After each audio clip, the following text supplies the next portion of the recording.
Muito bom dia, amada, querida, separada, alvo do amor de Deus, parte do plano poderoso da salvação, que fez o próprio Deus enviar seu Filho, fazer o Criador chorar nos braços da criatura para redimir essa criação e nos fazer filhas amadas, não mais somente servas, mas amigas, para as quais ele revela a sua vontade, o seu desígnio, o seu querer, por meio da palavra, que é a revelação textual desse Deus. Amiga, eu não sei se você já pensou nisso, mas fica aqui, na teologia a gente fala que Deus se revela de 3 formas. A primeira forma é ele se revela na criação. A segunda forma é ele se revela é a revelação textual, ele se revela pela palavra. O que nós sabemos de Deus é o que ele quis revelar, e ele se revela na palavra. E o terceiro nível da revelação é a revelação pessoal, por meio da pessoa de Cristo e da experiência que cada indivíduo tem ao ser encontrado pela graça. Observa que eu não disse ao encontrar a graça, porque nós não teríamos condições de buscar Deus. Ele que nos busca, ele que nos encontra. E o nosso sim é uma resposta ao chamado dele, tanto quando nos convertemos, quanto cada vez que somos atraídas por ele. Amiga, prepara o coração, eu tô assim, consternada, como eu sempre fico, porque o nosso best veio de pedrada fortíssima. Amiga, eu vim te dizer hoje que você tá devendo amor às pessoas.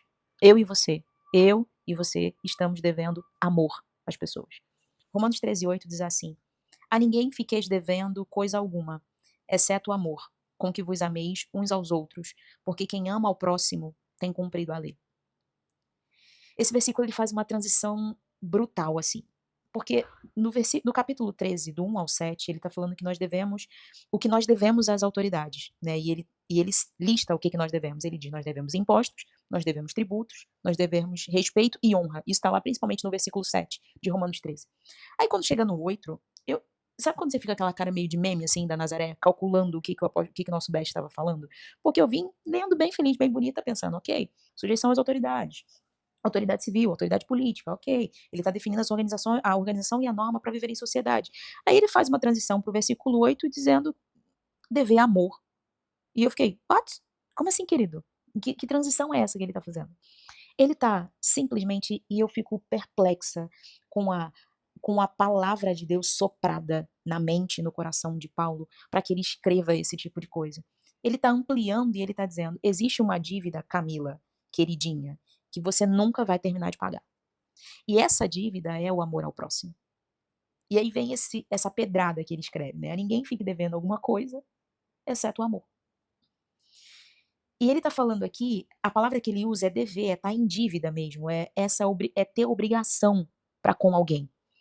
É a conexão exata com o versículo anterior. Ele está dizendo: paguem aquilo que vocês devem. Do mesmo jeito que vocês devem impostos e tributos e vocês pagam, paguem aquilo que vocês devem. Camila, pague o que você deve. Não permaneça em dívida com ninguém. Ele está proibindo. Tem gente que vai olhar assim e vai falar: será que ele está proibindo o empréstimo, o financiamento? Não é o contexto, até porque tem alguns textos lá em Deuteronômio 15, do 7 ao 11, depois em Mateus 5:42, em que ele fala sobre essa questão de empréstimo de dinheiro. O texto bíblico também vai definir parâmetros para isso. Ele está falando sobre gente que deve amor. E eu quero te perguntar, amiga, para quem que você está devendo amor?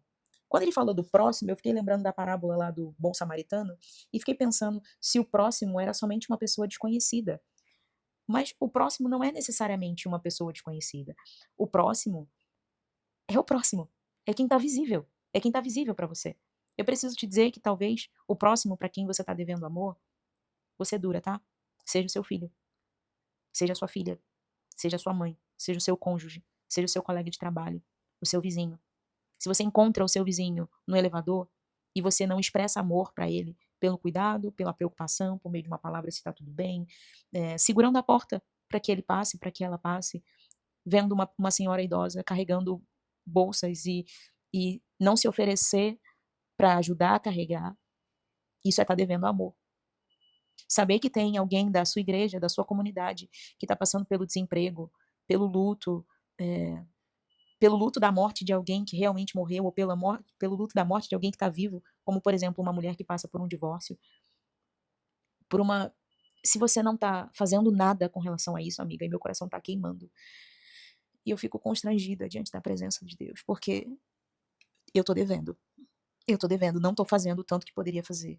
Não estou atenta ao tanto que poderia estar, que deveria estar. Estou devendo. A gente às vezes fica, principalmente as pessoas que são muito certinhas financeiramente, e eu me considero uma dessas pessoas, eu não gosto de estar devendo ninguém. Eu não gosto, eu pago todas as minhas contas, pago inclusive antes do prazo, me organizo para não estar devendo ninguém, nunca estive devendo ninguém.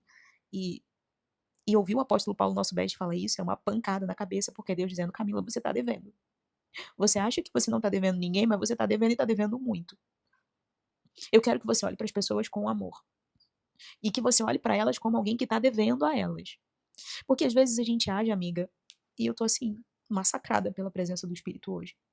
Porque às vezes a gente olha para as pessoas, amiga, e é como se o que a gente faz por elas fosse motivo pra gente se orgulhar, sabe? Do tipo: "Nossa, eu sou uma pessoa de bom coração, porque eu olho pra alguém e eu ajudo, porque, eu ajudo com uma cesta básica, com uma oração, com uma conversa, com um abraço". Tanto são coisas que podem ser que envolvam fatores financeiros ou que não envolvam. O apóstolo Paulo vem por meio da inspiração do Espírito e vai dizer: "Camila, você está devendo. Você acha que não está devendo a ninguém, mas você está devendo muito. Você está devendo um monte de gente". O amor cristão. Paulo está criando aqui um paradoxo, amiga. Ele está dizendo: existe uma dívida que você nunca vai terminar de pagar. O imposto você paga, o financiamento você quita, mas você nunca vai poder dizer: eu já amei essa pessoa o suficiente, a minha obrigação terminou. Eu já amei as pessoas o suficiente. O amor, ele permanece devido. Hoje eu amo, amanhã eu continuo devendo amor. Essa é uma obrigação que nunca vai ser quitada, sabe? E eu fiquei assim com meu coração queimando mesmo diante de Deus e falando: "Deus, tem misericórdia. Tem misericórdia da minha vida, Jesus. Eu preciso tanto. Eu preciso tanto da ação do Espírito na minha vida. Eu preciso tanto me livrar dessa autossuficiência, dessa independência, dessa, sabe, dessa tentativa de viver uma vida longe dos outros, independente dos outros, sem amar os outros". É como se Deus dissesse, por meio de Paulo, o versículo mostra que exatamente o que ele tem em mente, né, que são os 10 mandamentos, o decálogo, né, ele vai falar sobre o adultério, sobre o homicídio, sobre o furto, porque depois chega lá no versículo 9, ele vai dizer assim, ó: "Pois os mandamentos dizem: não cometa adultério, não mate, não roube, não cobice. Esses outros mandamentos semelhantes se resumem em somente um: ame a seu próximo como a si mesmo". E ele vai dizer: "O amor não faz mal ao próximo, portanto o amor cumpre todas as exigências da lei de Deus". O verdadeiro amor, ele realiza aquilo que a lei exige no relacionamento com o próximo. E isso traz uma conexão incrível com Jesus, né? Jesus vai dizer lá em Mateus 22:39, que é: "Amarás o teu próximo como a ti mesmo". E ele está citando um texto do Antigo Testamento, lá de Levítico 19:18, porque tem gente que vai pensar: "Ah, o amor ao próximo é coisa do Antigo Testamento". Não é. Do Novo Testamento, não é. Lá no Antigo Testamento já tinha essa referência. Então, se a gente for construir aqui uma linha, amiga, a gente tem Levítico, Jesus e Paulo, reforçando a mesma coisa. O amor não pratica o mal ao próximo. Ele tá falando pra amar sem hipocrisia. E ele falou isso lá no capítulo 12 de Romanos, né, o nosso best. Ele falou: amar sem hipocrisia, honrar, compartilhar as necessidades, praticar a hospitalidade, chorar com quem chora, buscar a paz, não se vingar. Tudo isso ele tá falando do amor de forma concreta. Pra mim, a palavra mais bonita aqui é quando ele usa a palavra dívida. E ele subjetivamente está dizendo: paguem as suas dívidas. Nenhuma de nós, amiga, pode dizer: eu não posso fazer, já fiz a minha parte, sabe? Eu já servi, eu já perdoei, eu já ajudei. Porque você ainda tá devendo amor. Você e eu ainda estamos devendo amor. Você deve amor ao próximo, porque você pertence a Cristo. Isso que ficou martelando na minha cabeça. Porque tem algumas pessoas, algumas vezes o próximo que aparece na nossa vida é aquele tipo de pessoa que a gente fala: "Ai, você não merece, cara, não merece meu tempo, não merece a minha atenção, não merece meus ouvidos, não merece meu dinheiro, não merece nada". E o que nosso Beth está dizendo é: você deve amor ao próximo porque você pertence a Cristo.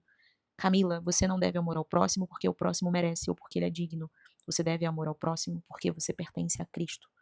É sobre o amor que você deve a Cristo e que você expressa por meio do trato, do cuidado e do olhar para o outro.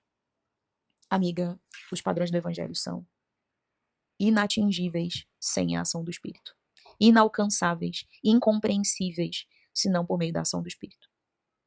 Pensa no contexto que é: como que eu vou estar devendo amor para um romano que persegue a igreja, que mata os cristãos? Que é isso? Que loucura é essa?